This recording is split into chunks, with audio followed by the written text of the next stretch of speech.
I feel like every time you look in a mirror, you are actually looking at the 8 billion people on Earth at the same time.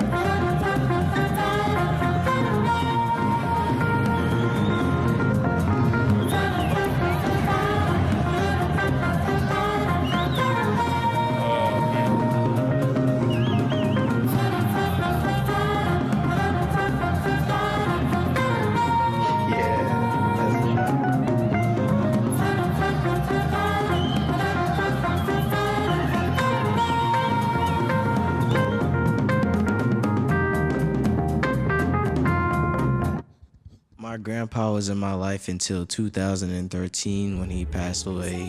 He died from cancer, and that really broke me. You know, that was a real big change in my life because I had never experienced any loss like that, and that was the first time that I had experienced it.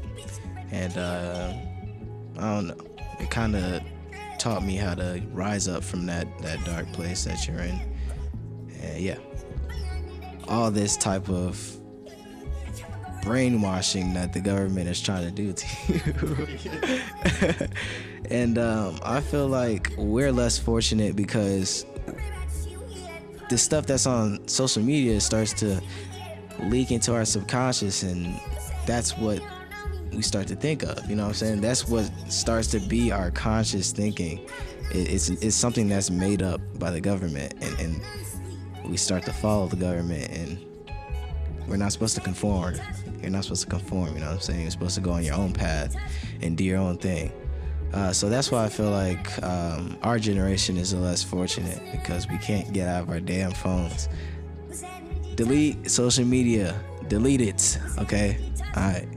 One time I looked out like my balcony, like, cause I lived in an apartment, so I'm like all the way up here, and I looked down and somebody just randomly getting jumped. I'm like, and it's like, cause I heard screaming, so I looked out, and then I see that shit. I'm like, what the what do you make that? Everyone's not your friend. Like, you know, some people be sneak this. Some people just, I don't know. They, for some odd reason, they just don't with you. They just like that. But life goes on. You're gonna have your own set of friends, and you gotta keep it pushing. Most definitely. Don't just cling on to like your past accomplishments. You can always reminisce. Don't get me wrong. Reminiscing about the good times is always, like, you know, a good thing. But if you just constantly like say like you struggling and you like, well, at least I have this. No.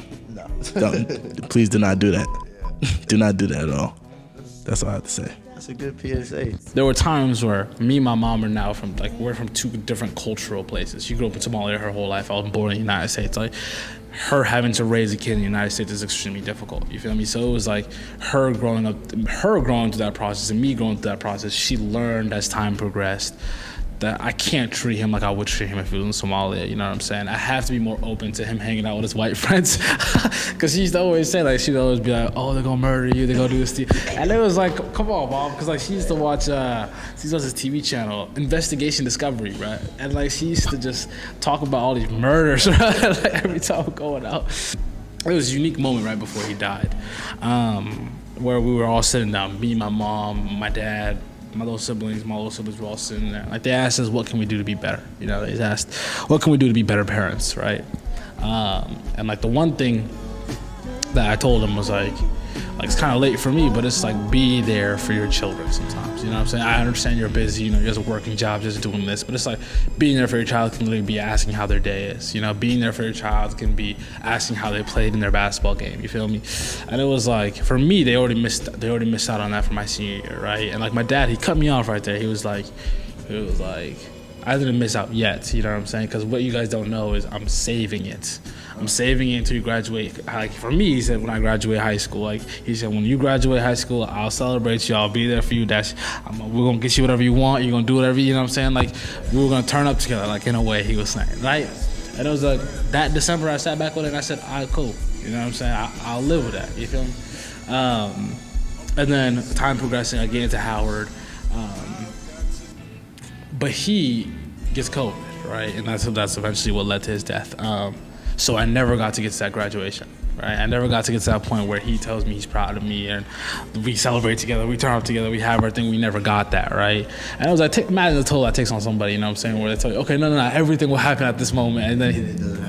And like the thing with death too is that you can't really be mad about it because it's just like, who could have seen that happening?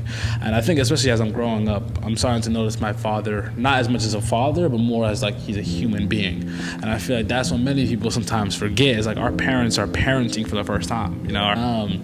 And it's like, now every moment I think back to, I'm like, could he have had a different motive that I wasn't seeing? Oh, he didn't just hate me. Like maybe he was just trying to look out for what was best in me. And like some of my friends, they're like, you're still valid. And you know, at the time you were still valid in the way you felt. And it's like, yes, I was valid in the way I felt, but it's like the one thing that death tries to teach you really is that like was it worth being mad about? You know what I'm saying? Like, was it worth being resentment, saying, "Oh, your father hates you and you hate your father"? Like, was it all that worth now that everything's gone? You know what I'm saying? Like, if he was still alive today, you know, would things be different? You know what I'm saying? And it's like, even if they weren't different, I just wish I knew that, like there were moments that I could at least say that, okay, me and this guy, we did our thing, you know? And I think that's really the thing for my father passing and like afterwards what taught me is just like don't hold grudges, bro.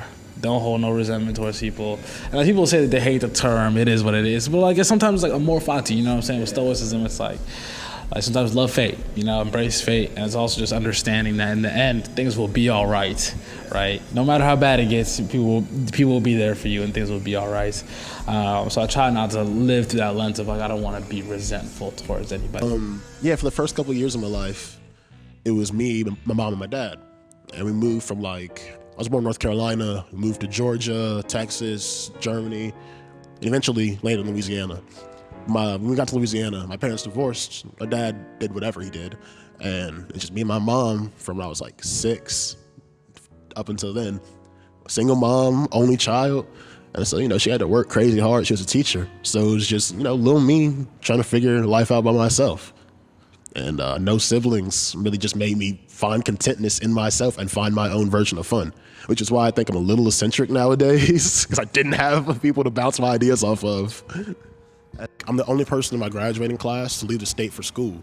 And I knew I had to. Like, I love Louisiana with all my heart, but like, for what I want to do and the person I know I am, I got to reach out. So I had to get away to grow more so I could eventually give back to it. But like by being away, I knew I'm gonna become a whole different person. The people who love me are really gonna still love me.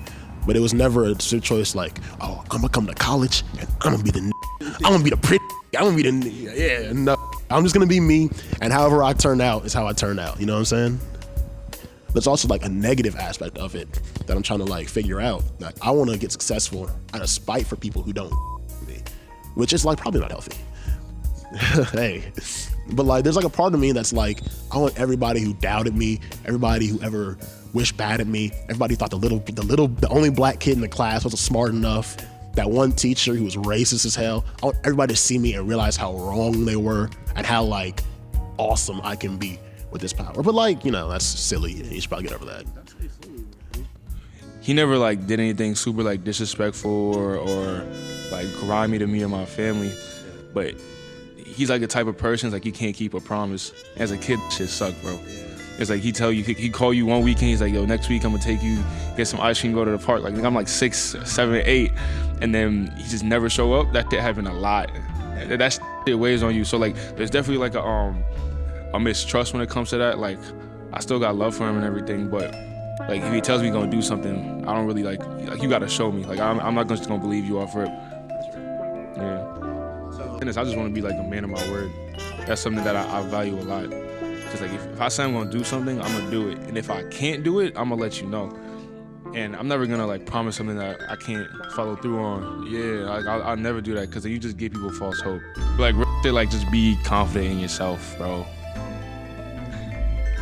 Yeah, I feel like it took a long time for me to like be confident in myself and what I wanted to do. I mean, I feel like a lot of little kids are impressionable, but like you tend to conform to what other people are doing around you. And even if that's not what you want to do, you're just gonna do it to fit in. You don't gotta fit in at all. Like, just do you, bro. People look at you weird. Like, I think as a generation, we lack emotional intelligence. Like for real, bro. And just like socially, I think we're so disconnected. Like, you wanna say social media connects us all around the world? Like, nah, bro. I think we're more disconnected than ever. And like, crazy. This is a show about everything and nothing at the same time. A simple reflection of real life.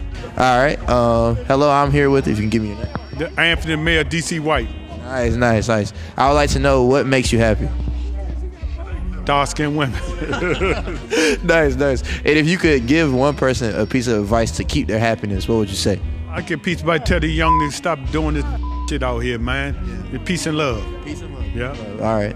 And that's with the Mayor of DC, Anthony. Thank you for giving me your time. Anthony, the Mayor of DC White. DC White, gotcha. Anthony, Mayor DC White. All right, thank you, man. All right, big homie. I think, a piece of advice to keep your happiness is, when things feel like, there's no hope or there's no joy or whatever, just get outside for a minute, right? Like, just get outside and, like, look around and take a look at, whatever you can find that's just, like, fascinating or interesting or something that, like, you've overlooked. Yeah. And realize there's still stuff that can be discovered. That definitely helps me a lot, even in little ways of being like, okay, don't be so grumpy. Like, these plants have been here since before you were here, or any of us were here, and there's still these beautiful things there. Because it can be hard. Yeah, for sure. Definitely can be hard. Also, I've heard like socialization and talking to other humans is good. For sure. Love yourself and make sure that you share that love with other people. If you're giving all the time, you're never thinking about what you're missing. Thank you very much. For the same reasons. Some say home is where the heart is. Others say home is where the hatred is. I say home is where you are.